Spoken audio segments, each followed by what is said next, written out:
பாஜகவை பொறுத்தவரை 2 பேருடைய பரப்புரையைத்தான் அவர்கள் குறிவைத்தார்கள். ஒன்று ராகுல் காந்தி, இன்னொன்று அரவிந்த் கெஜ்ரிவால். இந்த இருவரும் வெளியில் வைத்திருக்க கூடாது என்பதற்காகத்தான் முதலில் ராகுல் காந்தி மீது அந்த அவதூறு வழக்கை தொடர்ந்து அவரை சிறைப்படுத்த முற்பட்டார்கள். உச்சநீதிமன்றம் அவரையும் விடுவித்தது. அடுத்தபடியாக இப்பொழுது கெஜ்ரிவாலையும் விடுவித்திருக்கிறது. இதன் மூலம் இந்த ஜனநாயகத்திற்காக ஆற்ற வேண்டிய சேவையை சட்டப்பூர்வமாக இந்த நாட்டுடைய உச்சநீதிமன்றம் ஆற்றிவிட்டது என்றே நாம் பெருமைப்பட வேண்டும், எடுத்துக்கொள்ள வேண்டும், பெருமைப்பட வேண்டும். அதானியினுடைய பங்குகளில் வெளிநாட்டில் இருக்கக்கூடிய ஷெல் கம்பெனிகள் 20,000 கோடிக்கு முதலீடு செய்தது யாருடைய பணம் எங்கிருந்து வந்தது என்கின்ற கேள்வியை ராகுல் காந்தி நாடாளுமன்றத்திற்குள்ளே எழுப்பினார். ஆனால் அதற்கு எந்த விதமான பதிலும் மோடி அரசு சொல்லவில்லை. அதன் மீது என்ன விசாரணை நடத்த வேண்டும் என்று ஈடிக்கு உத்தரவிடவும் இல்லை. ஏனால் வெளிநாட்டில் இருந்து போடப்பட்ட பணம் எங்கிருந்து வந்தது என்று கேட்க வேண்டிய முதல் வேலை ஈடிக்கு உரியதுதான். ஏனென்றால் பிரிவென்ஷன் ஆஃப் மணி லாண்டரிங் ஆக்டின் படி அமைக்கப்பட்ட ஒரு புலனாய்வு குற்றச்சாட்டு அமைப்பு தான் என்போர்ஸ்மென்ட் டைரக்டரேட். ஆனால் அந்த வேலையை அது செய்யவில்லை, அப்படியே விட்டுவிட்டது. ஆனால் வெளியில் இருந்த கெஜ்ரிவால் சொன்னார் அந்த பணம் மோடியினுடைய பணம். அந்த 20,000 கோடி அதானி பங்கில் முதலீடு செய்யப்பட்டது மோடியினுடைய பங்குதான் என்று அவர் கூறினார். அதற்கு பிறகுதான் இவரை குறிவைக்க ஆரம்பித்தார்கள். அதானி அம்பானியை பற்றி நீங்கள் என்ன பேசினீர்கள் என்று மோடி கேட்டார் அல்லவா? இதற்கு மேல் கெஜ்ரிவால் அந்த சீரிய பணியை மிக நன்றாக செய்ய போகிறார். அதானிக்கு நீங்கள் என்ன செய்தீர்கள், அத்வானிக்கு நீங்கள் என்ன செய்தீர்கள், இந்த நாட்டுக்கு என்ன நீங்கள் செய்தீர்கள் என்பதையெல்லாம் கெஜ்ரிவால் விரிவாக பேச போகிறார். அதோடு மட்டுமல்ல, டெல்லி மக்களிடமிருந்து தன்னை பிரிப்பதற்கு பாஜக செய்த சதியினுடைய ஆழமான நோக்கம் என்ன, அது ஆம் ஆத்மி கட்சியையே அழிக்கக்கூடிய அந்த சதி திட்டத்தை அவர் இந்த தேர்தலில் வெளிப்படுத்த போகின்றார். அது இன்னமும் அந்த மக்களிடையே எதிர்கட்சிகளுக்கு, குறிப்பாக ஆம் ஆத்மி கட்சிக்கும் காங்கிரசுக்கும் பெருத்த பயனை அளிக்கப் போகிறது.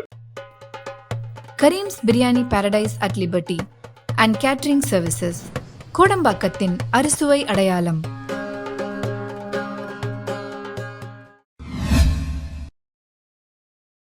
வணக்கம் தோழர்களே, ரோசா செய்திகளின் வாயிலாக இன்று மீண்டும் உங்களை சந்திப்பதில் பெரும் மகிழ்ச்சி அடைகின்றேன். உள்ளபடியே நாட்டு மக்களுக்கு ஒரு மகிழ்ச்சியான செய்திதான். டெல்லி முதலமைச்சரும் ஆம் ஆத்மி கட்சியின் தலைவருமான அரவிந்த் கெஜ்ரிவால் இந்திய உச்ச நீதிமன்றத்தால் ஒரு இடைக்கால பிணைய விடுதலை வழங்கப்பட்டிருக்கிறார். அவர் தேர்தல் பரப்புரையில் ஈடுபடுவதற்கு ஏதுவாக ஜூன் 1ஆம் தேதி நடைபெறக்கூடிய தேர்தல் வரை அவர் இடைக்கால பிணைய விடுதலை பெற்று இன்று மாலை அநேகமாக அவர் வெளிவருவார் என்று எதிர்பார்க்கப்படுகிறது.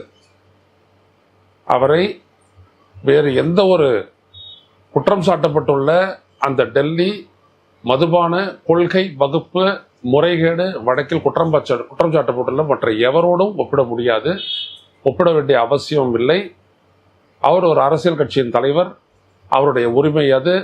அவர் முழுமையாக தனது அரசியல் கடமையாற்றுவதற்கு உரிமை படைத்தவர் என்கின்ற அடிப்படையில் இந்திய உச்சநீதிமன்றத்தின் நீதிபதிகள் சஞ்சீவ் கண்ணா, திபாங்கர் டெட்டா ஆகிய இருவர் இன்றைக்கு அரவிந்த் கெஜ்ரிவாலை ஜூன் 1ஆம் தேதி வரை விடுதலை செய்திருக்கிறார்கள். எனவே இந்த 21 நாள் விடுதலை என்று எல்லோரும் அதை பேசுகிறார்கள். எப்படியாக இருந்தாலும் கூட இது மிக மிக முக்கியத்துவம் வாய்ந்தது. காரணம் என்னவென்றால், டெல்லியில் மே 25ஆம் தேதி அங்கே 6வது கட்ட தேர்தல் நடக்கிறது. இப்பொழுது வருகின்ற 13ஆம் தேதி 4வது கட்ட தேர்தல் வருகிறது. 4, 5, 6, 7 ஆகிய 4 கட்ட முக்கிய தேர்தலின் போது கெஜ்ரிவால் பரவலாக பயணித்து பரப்புரை செய்வதற்கு இந்த பிணைய விடுதலை மிகப்பெரிய அளவிற்கு உதவப் போகிறது.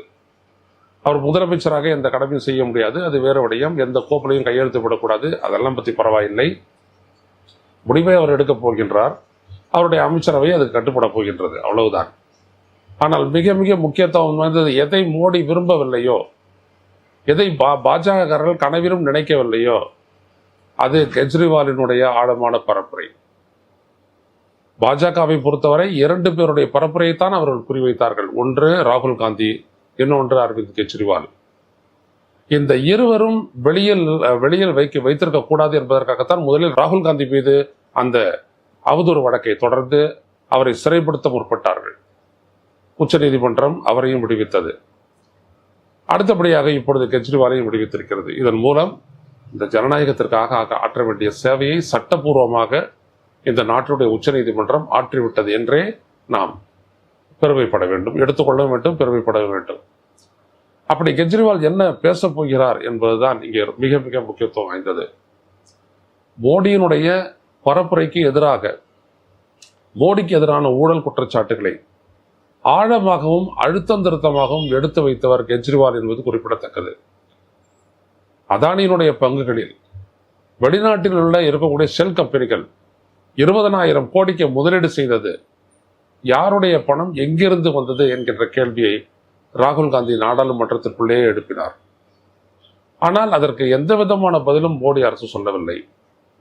அதன் மீது என்ன விசாரணை நடத்த வேண்டும் என்று ஈடிக்கு உத்தரவிடவும் இல்லை. ஏனால் வெளிநாட்டில் இருந்து போடப்பட்ட பணம் எங்கிருந்து வந்தது என்று கேட்க வேண்டிய முதல் வேலை ஈடிக்கு உரியதுதான். ஏனென்றால் பிரிவென்ஷன் ஆஃப் மணி லாண்டரிங் ஆக்டின் படி அமைக்கப்பட்ட ஒரு புலனாய்வு குற்றச்சாட்டு அமைப்பு தான் என்ஃபோர்ஸ்மெண்ட் டைரக்டரேட். ஆனால் அந்த வேலையை அது செய்யவில்லை, அப்படியே விட்டுவிட்டது. ஆனால் வெளியில் இருந்த கெஜ்ரிவால் சொன்னார் அந்த பணம் மோடியினுடைய பணம் என்று. அந்த 20,000 கோடி அதானி பங்கில் முதலீடு செய்யப்பட்டது மோடியினுடைய பங்குதான் என்று அவர் கூறினார். அதற்கு பிறகுதான் இவரை குறிவைக்க ஆரம்பித்தார்கள். எப்படியாவது இவரை இந்த வழக்கில் கொண்டு வந்து உள்ளே வைத்து பிறகு இவர் மீது அந்த அவதூறை பரப்பி ஊழல்வாதி என்று சொல்லி முத்திரை குத்தி சிறையில் அடைக்க வேண்டும் என்கின்ற திட்டம் அப்பொழுதுதான் திட்டப்பட்டது.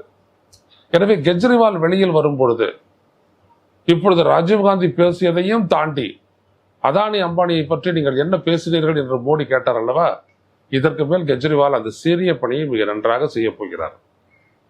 அதானிக்கு நீங்கள் என்ன செய்தீர்கள், அத்வானிக்கு நீங்கள் என்ன செய்தீர்கள், இந்த நாட்டுக்கு என்ன நீங்கள் செய்தீர்கள் என்பதையெல்லாம் கெஜ்ரிவால் விரிவாக பேசப் போகின்றார். அதோடு மட்டுமல்ல, டெல்லி மக்களிடமிருந்து தன்னை பிரிப்பதற்கு பாஜக செய்த சதியினுடைய ஆழமான நோக்கம் என்ன, அது ஆம் ஆத்மி கட்சியையே அழிக்கக்கூடிய அந்த சதி திட்டத்தை அவர் இந்த தேர்தலில் வெளிப்படுத்த போகின்றார். அது இன்னமும் அந்த மக்களிடையே எதிர்கட்சிகளுக்கு, குறிப்பாக ஆம் ஆத்மி கட்சிக்கும் காங்கிரசுக்கும் பெருத்த பயனை அளிக்கப் போகிறது.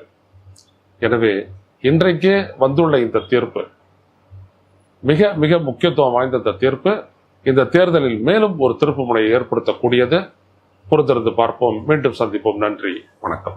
ஊடகம் கார்ப்பரேட் அரசியல்வாதிகளின் கைப்பாவையாக, அடிமைகளாக இருந்தது போதும்.